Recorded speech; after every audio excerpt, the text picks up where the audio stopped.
አንደኛ ፍርዱ የሚፈጸመው ማን ላይ ነው? ማንነት። ሁለተኛ ፍርዱ የሚፈጸምበት ምክንያቱ ምንድነው? ምንድነው ምክንያቱ?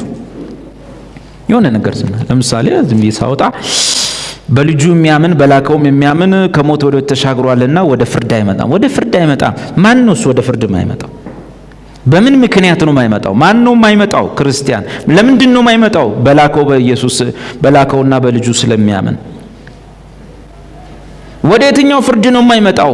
ወደ ነጩ ዙፋን ፍርድ፣ ወደ እሳት ባህር አይጣልም። ሌላ ቦታ ደግሞ አነበብኩኝ። ሌላ ቦታ ሳነብ እግዚአብሔር የፍርድ ቀን አዘጋጅቷል፣ በዛን ቀን ደግሞ ይፈረድባቸዋል ይላል። እነማን ናቸው የሚፈረድባቸው? እነማን ናቸው? ማን ነው እዛ ቦታ ላይ ጻፈው? ስለ ፍርድ የጻፈው አንደኛው እሱ ነው። ማን ነው? ሁለተኛው ፍርዱ የሚፈጸምበት ምክንያቱ ምንድነው? ምክንያቱ ምንድነው? በእኔ የሚያምን የዘላለም ሕይወት አለው፣ በእኔ የማያምን ግን ይፈረድበታል አለ። ማን ነው የሚፈረድበት? የማያምን። ለምንድን ነው የሚፈረድበት ምክንያት ንገሩኝ። በእኔ ስለማያምን አለ ኢየሱስ። መቼ ነው የሚፈረድበት? እዛው ተጽፏል። ስለዚህ ሁለተኛው ነጥባችን መለያው ምንድነው? የሚፈረድበት ምክንያት ምንድነው? ማን ላይ ነው የሚፈረደው? ምክንያቱ ምንድነው እዚህ ቦታ ላይ? ሶስተኛው ፍርዱ የሚፈጸምበት ቦታው የት ነው? ይሄ ፍርድ የሚፈጸመው የቱ ጋር ነው? እዚህ ነው? እዛ ነው? ወደዛ ነው? የቱ ጋር ነው የሚፈረደው? አራተኛው ፍርዱ የሚፈጸምበት ጊዜው። ይሄ እዚህ ጋር የተጻፈው ፍርድ መቼ ነው የሚፈጸመው? ጊዜው መቼ ነው? አምስተኛው ፍርዱ ሲፈረድ ውጤቱ ምንድን ነው የሚሆነው? የፍርዱ ውጤት አንዱ ፍርድ ከአንዱ ፍርድ ውጤቱ ይለያያል። በእነዚህ መስፈሪያዎች ማን ላይ ነው የሚፈረደው? ለምንድን ነው የሚፈረደው? የት ጋር ነው የሚፈረደው? መቼ ነው የሚፈረደው? የፍርዱ ውጤት ምንድን ነው? በእነዚህ መስፈሪያዎች ፍርድ የሚሉትን ጥቅሶች ሁሉ አውጥታችሁ በአንድ ወረቀት ላይ ሲደረድሯቸው 5 ቦታ ገብተው ቁጭ ይላሉ። እነሱን ነው እያጠናን። በእነዚህ መስፈሪያዎች መሰረት መጽሐፍ ቅዱሳችን ውስጥ የመጀመሪያው ፍርድ በአማኞች ኃጢአት ላይ፣ በአማኞች የእድሜ ዘመናቸው ኃጢአት ላይ ፍርድ ተፈጽሟል። በማን ላይ ነው ፍርዱ የተፈጸመው? መለኪያዎቹ እነዚህ ናቸው። በማን ላይ? በአማኞች ኃጢአት ላይ ወይንም በአማኞች የእድሜ ዘመን ኃጢአት፣ የባለፈው ፓስት፣ ፕሬዘንት፣ ፊውቸር፣ የባለፈው የዛሬውና የሚመጣው ኃጢአት፣ መተላለፍ፣ በደል ላይ ፍርድ ተፈጽሟል። ለዚህ ነው ዮሐንስ ላይ በእኔ የሚያምን ከሞት ወደ ስለተሻገረ ወደ ፍርድ አይመጣም። ለምን ሳይፈረድ ቀርቶ? ኧረ ተፈርዶ ስላለቀ። ስለዚህ የመጀመሪያው ፍርድ በአማኞች የእድሜ ዘመን ኃጢአት ላይ ፍርድ ተፈጽሟል። የእድሜ ዘመን ኃጢአት የምትለውን ፓስተሩና ወንጌላዊ ብቻ የሚንሾካሾካት ነች፣ ለህዝቡ ማትነገር ነች። ግን ኢየሱስ ክርስቶስ ኃጢአታችንን ሁሉ አቤት ኃጢአታችንን ሁሉ ክርስትና ከእስልምና የሚለየው፣ ክርስትና ከአይሁዲነት የሚለየው፣ ክርስትና ከካቶሊሲዝም የሚለየው፣ ወንጌል የሚለየው፣ የመስዋዕቱ ኃይል የሚለየው የአንድን ሰው ኃጢአት ስንቴ በማስወገዱ ነው? አንድ ጊዜ በማስወገድ እንጂ ነገ ለምስተው ኢየሱስ ከእንደገና ሲያስወግዱ ላይ አይውልም። ለእድሜ ዘመን ኃጢአት ስንት መስዋዕት ቀርቧል ይላል። አንድ ጊዜ ባቀረበው መስዋዕት የቀደሳቸውን ሁሉ የዘላለም ፍጹማን አድርጓቸዋልና ከዚህ በኋላ ለኃጢአት ስርየት የሚቀርብ ምንም መስዋዕት የለም። አለቀ። ዳዊት እንደዚህ ስላሉ ሰዎች በጽና ይናገራል እንዲህ ሲል፣ እግዚአብሔር የባለፈውን ኃጢአት ይቅር ያለው የዛሬውን የከደነለት የነገውን የማይቆጥርበት ሰው እሱ ብፁዕ ነው። ክርስቲያን የእድሜ ዘመኑ ኃጢአት ላይ ፍርድ ተፈጽሟል። መቼ? በማን ላይ ፍርዱ የተፈጸመው? በኢየሱስ ክርስቶስ ላይ። በምን ምክንያት? በአማኙ የእድሜ ዘመን ኃጢአት፣ መተላለፍ፣ በደል ምክንያት። ቦታው ቀራንዮ። ሌላ መስፈሪያችን መቼ ነው በአማኝ ኃጢአት ላይ የተፈረደው? አቤት። ቦታው የት ነው? ቀራንዮ። ቀራንዮ ላይ የተፈረደው በማን ላይ ነው? ቀራንዮ ላይ የተፈረደው በማን ላይ ነው? ኢየሱስ ምን አጠፋና ነው የሚፈረድበት? በማን ላይ ነው? በእኔ ኃጢአት ላይ በሉ። እንደው በእኛ አትበሉ። አንዳንድ ሰው አውቆ በእኛ የሚለው ውስጥ ይደበቃል። ኢየሱስ የጀማ አዳኝ ነው የግል አዳኝ?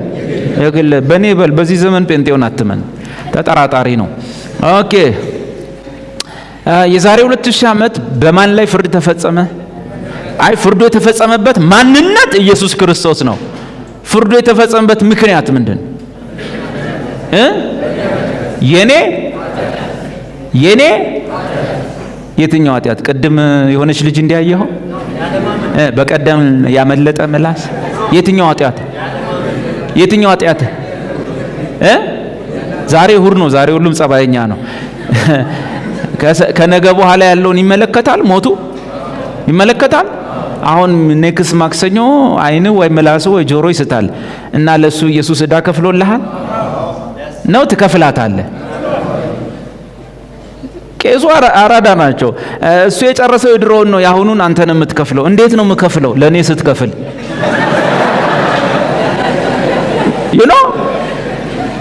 ኢየሱስ ምንድን ነው ያለው? ይቀራል ብሎ ሞተ ወይስ ተፈጸመ? ቴቴሌስታይ ብሎ ሞተ። ተፈጸመ። it is finished። ከዚህ በኋላ አማኝ ለኃጢአቱ የሚከፍለው ምንም ነገር የለውም። አንድ ያስወገደላቸውን የዘላለም ፍጹማን አድርጓቸዋል። ዛሬ ይሄ ከበዳችሁ ነገ ፓስተራችሁ በጎን ሲሰብክ ታምናላችሁ። ያኔ ከማመን ግን አሁን ማመን ይሻላል። ይሄን ይመስላል። ኢየሱስ 100% ያድናል። ኢየሱስ 99.9% አያድንም። ኢየሱስ 100% ያድናል። ኢየሱስ ያድናል የምንለው ኦርቶዶክስ ስናይ አይደለም፣ ጴንጤም ስናይ። ኢየሱስ ስንት ፐርሰንት ያድናል? 100% ያድናል። ክብር ለእርሱ ይሁን፣ ክብር ለአባቱ ይሁን። አሜን። እና ወገኖቼ መቼ ነው ፍርዱ የተፈጸመው?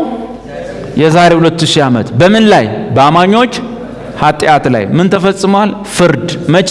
በ30 ዓመተ ምህረት የዛሬ 2000 ዓመት። የፍርዱ ውጤት ምንድን ነው? የፍርዱ ውጤት መገምገሚያችን እሱ ነው። ፍርዱን ከፍርድ ምን ላይ? የፍርዱ ውጤት አቤት! ለኢየሱስ ክርስቶስ ሞት፣ ለአማኙ ግን ጽድቅና የዘላለም ሕይወት። የፍርዱ ውጤት ምንድን ነው? ለኢየሱስ ሞት፣ ለአማኙ ጽድቅና የዘላለም ሕይወት። ኃጢአቴ ላይ ተፈርዷል በሉ። የሞተው በሉ በራሱ ምክንያት አይደለም። አንዱ ስለ ሁሉ ሞተ፣ እንኪያስ ሁሉም ሞቱ። ተገድያለሁ በሉ።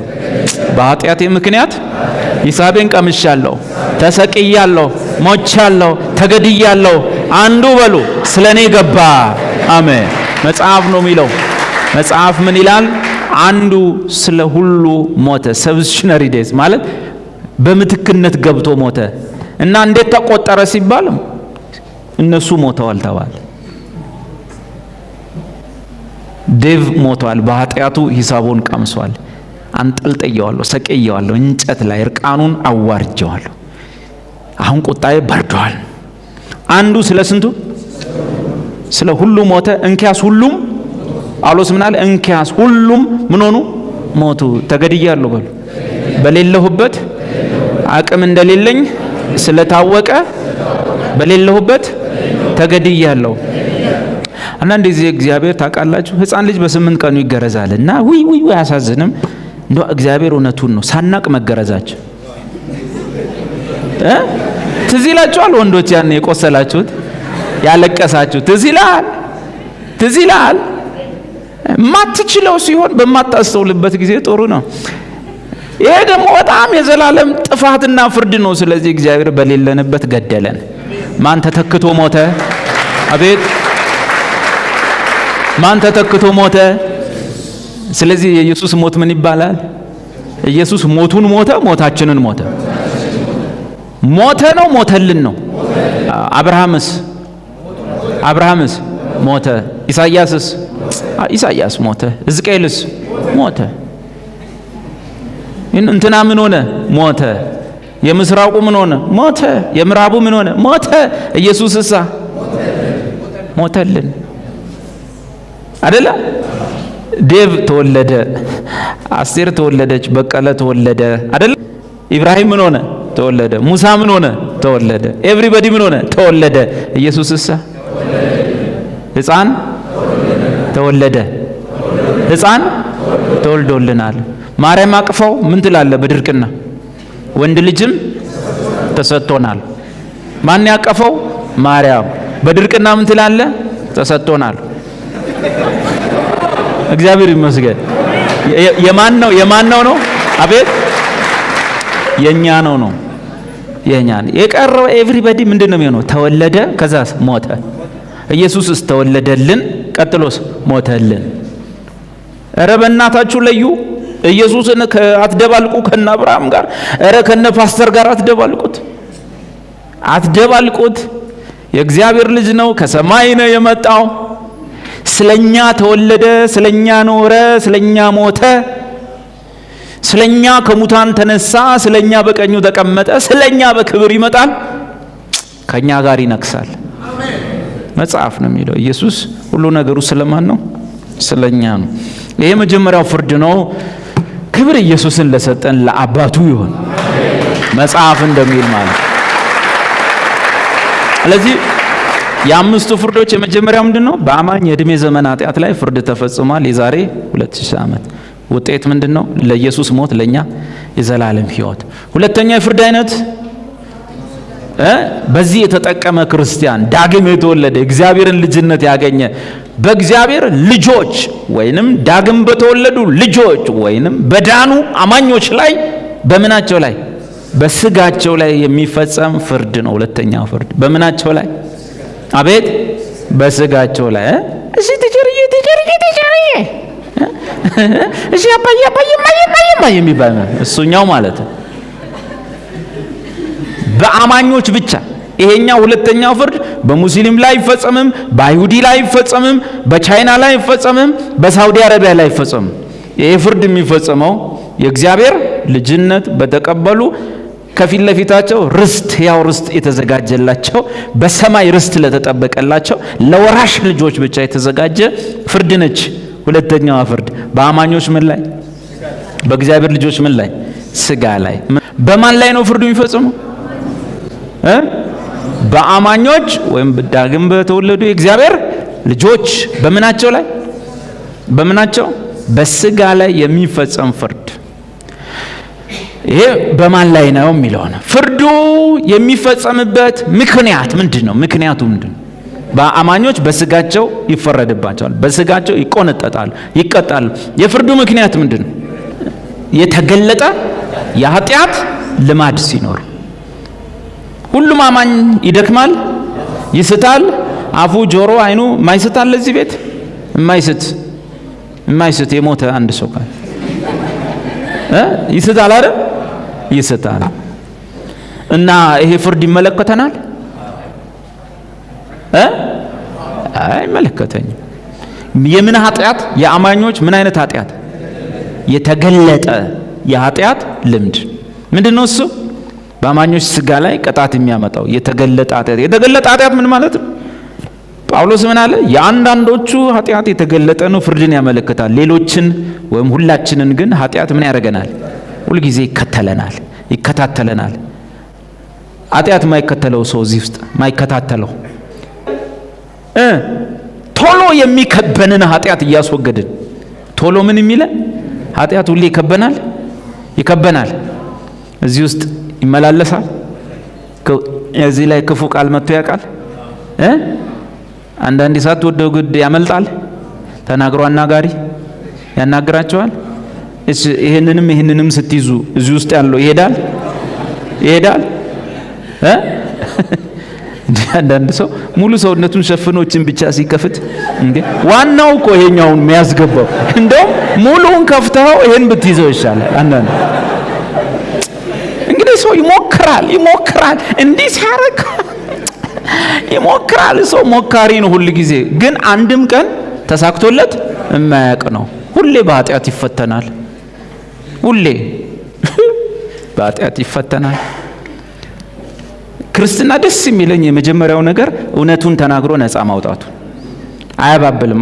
አንዳንዶች ናቸው እንጂ የሚመኙ እኮ ብዙዎች አይመኙ። አሁን ሼኩ አይመኙ፣ ጳጳሱ አይመኙ፣ ፓስተሩ እኮ ምንም ተመኝቶ መጽሐፍ ቅዱስ ኤቭሪባዲ ይመኛል።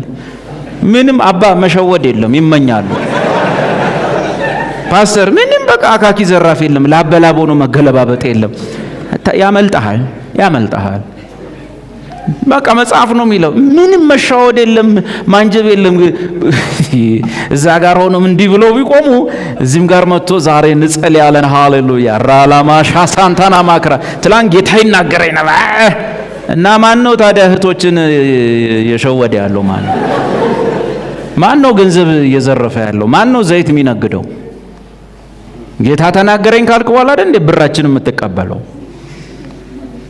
የሌባ መንጋ ያለው ጴንጤ ቸርች ውስጥ አይደል እንዴ? አሰዳቢው ቲክቶክ ላይ፣ ፌስቡክ ላይ፣ ዩቲዩብ ላይ መሳቂያ ያረገን ሌባ እኮ ይሄ የቅድም ያልኳችሁ ነው። ስለዚህ ወንድሞቼ ማንንም ሰው መጽሐፍ ቅዱስ አይራራለትም።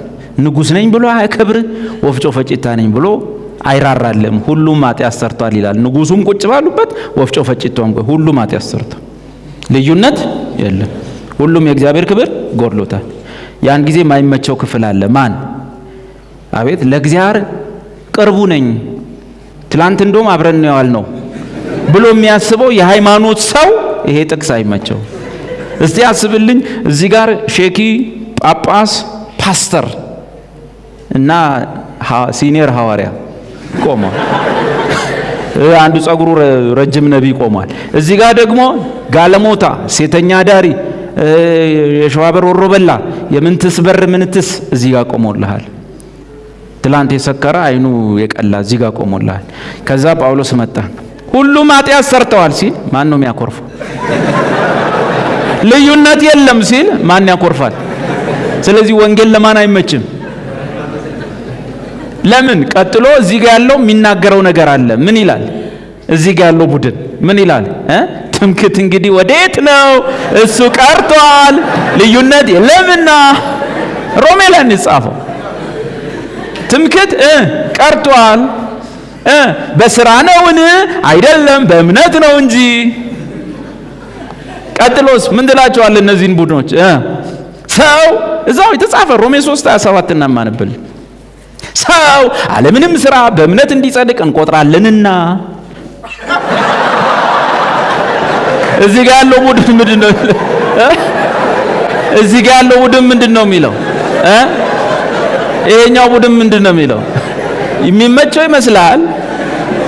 ፓስተርህም ከነዚህ አንዱ ነኝ ካላለ እዛ ሰፈር አይሰለፍም። ምን አንተ ሴቱ ጋር ነው ያቆምከው? ኃጢአተኛ ነኝ፣ ከኃጢአተኞች ዋነኛ ነኝ ብለሃል እንደነሱ። ባጭሩ ኢየሱስ የሞተበትን ዓላማ የሞተበትን ግብ የሚያሳንስና ደህንነትን ከሰው ስራና ጸባይ ጋር የሚያገናኝ ትምህርት አትራራለት። ለትምህርቱም ለሰውየው ማትራራ ሰው ነው፣ ሟች ነው። ፍርዱ የሚፈጸምበት ምክንያት ማንነት፣ የአማኝ ስጋ ምክንያት፣ የአማኙ የተገለጠ ኃጢአት። የተገለጠ ኃጢአት ምን ማለት ነው? ሁላችንም እንስታለን። ሲያመልጠን ነው የሚውለው።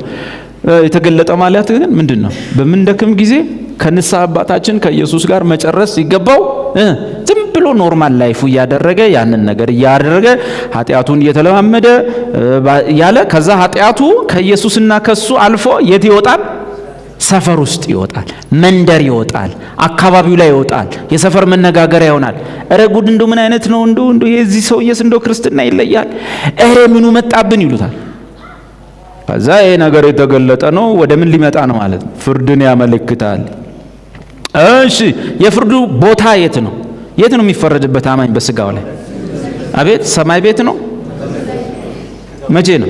በህይወት ዘመን እዚህ ምድር ላይ ጌታን እየተከተለ በደቀ መዝሙርነት እስከ ኖረ ድረስ አማኝ እግዚአብሔር ልጅነቱን በዚህ ምድር ላይ እስከ ኖረበት ጊዜ ድረስ የዚህ ፍርድ ተካፋይ ነው። ፍርዱ የሚሰጥበት ጊዜ ያ ነው።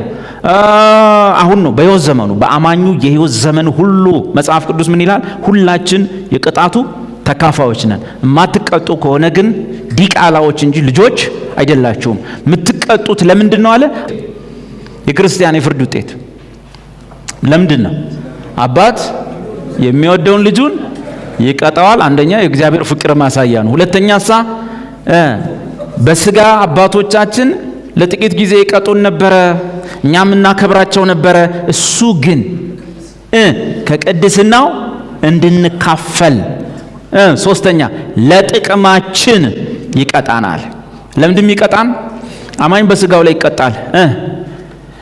ለምን? ከእግዚአብሔር ሕይወት ለመካፈል። የእግዚአብሔርን ሕይወት ይካፈላል። አለዚያ ዝም ብሎ ከተተው አበሻ ሆኖ ነው የሚኖረው። ዝም ብሎ እንዳበሻ ይኖራል። እግዚአብሔር የማይቀጣው ጥልቅ ብሎ አበሻ ሆኖ ነው የሚቀረው። ግን እግዚአብሔር ወደ ራሱ የሕይወት ልምምድ የሚመልሰው በምንድን ነው? በቁንጥጫ። እግዚአብሔር እንዲህ አድርጎ ከሚመልስ መጀመሪያ መሄድ፣ በእርሱ ሕይወት ለመሄድ ሕይወቱን ኤክሰርሳይዝ ለማድረግ።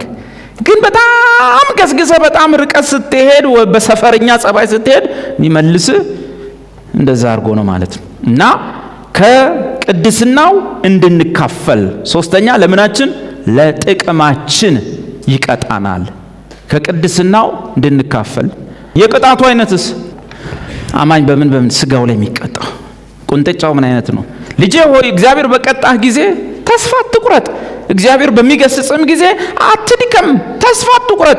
እግዚአብሔር የሚወደውን ይቀጣል፣ አባት የሚወደውን ይቀጣዋልና። መልሱልኝ እስቲ የቅጣቱ አይነት በስጋ ከመጽሐፍ ቅዱስ መውሰድ እኮ። ለምሳሌ አንደኛ ቆሮንቶስ 5 ላይ ያለው ወንድማችን ምን ሆነ? የተገለጠ ኃጢአት ሰራ። ምን? የቆሮንቶስ ከተማ መነጋገሪያ ሆነ። ምን አደረገ?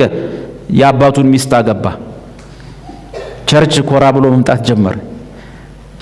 አባትየው እዛ ጥግ ቆመው ሚስታቸውን የድሮ ሚስታቸውን ያሉ ማን አግብቶባቸው ልጃቸው ቀምቷቸው። ፕሮግራም ሲጀመር ሶስቱም ምን ይናገራሉ? ልሳን ይናገራሉ። ሶስቱም ራሻሳ ባላሚ ማንደና እሷም እዛ ጋር ሆና ሃሌሉያ። ኦኬ ጳውሎስ አየና ምናል ረጉድ ከተማው እኮ በዚህ ጉዳይ እያወራ ነው። ስለዚህ እንደዚህ አይነቱ ሰው መንፈሱ በጌታ በኢየሱስ ቀን ትድን ዘንድ አሁን በምኑ ይቀጣል? በስጋው ይቀጣል። ጥቅሶቹን አውጥተን አይተናል አይደል? በጌታ በኢየሱስ ቀን መንፈሱ ትድን ዘንድ አሁን በምን? አቤት በስጋው ይቀጣል። ስለዚህ ያ ወንድማችን በስጋው ላይ ቅጣትን ተቀበለ። አይነቶቹን እናያቸዋለን ቅጣቶቹን።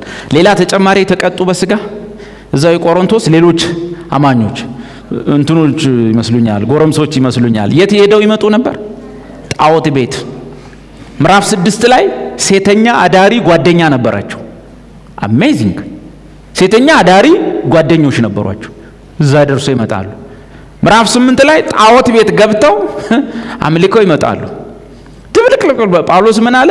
ጌታን አግኝታችኋል፣ ኢየሱስ ክርስቶስን ስላመናችሁ የጸጋ ስጦታ ሁሉ አንዳች አልጎደለባችሁም፣ ግን አስተማሪዎች ስለሌሏችሁ ሕፃናቶች ናችሁ፣ በአእምሮ ሕፃናቶች ናችሁ። ስለዚህ አባት የሚወደውን ልጁን ደግሞ ምን ያደርጋል? ይቀጣል። ስለዚህ ቅጣት ተፈጸመ። ምን? ስለዚህ ከእናንተ መካከል ወደፊት ከሚጠፋው ዓለም ጋር ስለማይፈረድብን አሁን በጌታ እንገሰጻለን። በደም ስሙ። ከሚጠፋው ዓለም ጋር ኢየሱስን ባለማመን ከሚጠፋው ዓለም ጋር ስለማይፈረድብን አሁን በጌታ ምን ሆናለን? እንገሰጻለን። ስለዚህ መጨረሻ ዘመን ላይ ነው ፍርዱ የሚታወቀው ብሎ ነገር በክርስትና የለም። መዳን መቼ ነው? አሁን ነው። እና ደግሞ ወደፊት ስለማይፈረድብህ አሁን ዝም አትባልም። ዝም ብለህ ፈንጂ ወረዳ ውስጥ እየሮጥክ ስትገባ እግዚአብሔር ይመልስሃል። ድናሃል፣ ከሕግ ነፃነ፣ ከሙሴ ነፃነ፣ ዘላለም ሕይወት አግኝተሃል። አሁን ዝም ብለህ ሮጥ አይልም እግዚአብሔር። ተመለስ፣ ከዛ በላይ አትሂድ ይልሃል። በቃ እስከዛ ፈቅጄልሃለሁ። ኧረ እግዚአብሔር ሆይ ሃሌሉያ፣ ተመለስ።